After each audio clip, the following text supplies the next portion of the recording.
세 가지 정도 선택지가 있다고 처음에 이야기가 나왔죠. 네. 제일 첫 번째 선택지는 그 공수처로 다시 보내서 공수처가 구속기간을 연장을 해서 재입첩하는 건데 그건 아마 여러 가지 논란의 소지가 있으니까는 초반에 폐기된 것 같아요. 네. 그리고 두 번째로 남았던 것이 두 가지인데 하나는 결국은 이 불기소 상태에서 그러니까 구속을 취소를 한 상태에서 네. 석방을 한 상태에서 네. 계속 경찰에 넘겨서 경찰의 수사권이 있지 않습니까?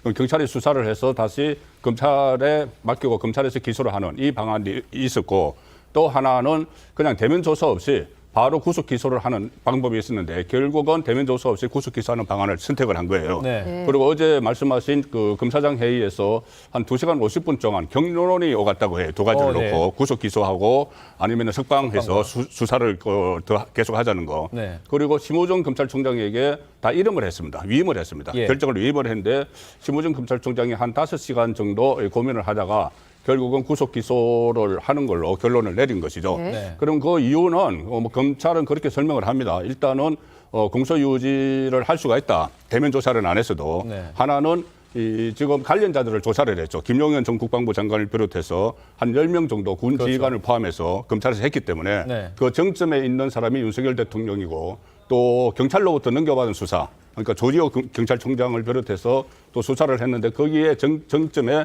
윤석열 대통령이 있기 때문에 충분히 공소유지를 할 수 있다는 입장을 밝혔지만 과연 그 정점에 있다는 윤석열 대통령 대면 조사 한 번 없이 이 기소를 해서 공소유지가 될 것인가 네. 가능할 것인가 그 부분이 하나 있고 또 하나는 어제 그 정치권에서 하루 종일 시끄러웠어요. 네. 이게 그 석방을 하느냐, 네. 계속 그 구속을 해서 기소를 하느냐, 계속 시끄러웠는데 민주당을 비롯해서 상당히 강한 톤으로 네. 대통령에 대한 석방은 안 된다는 그 메시지가 계속 나왔거든요. 그렇습니다. 그래서 혹시라도 정무적인 이 판단도 개입이 되지 않았을까 네. 그렇게 보는 것이 지금 여당의 시각인 것이죠.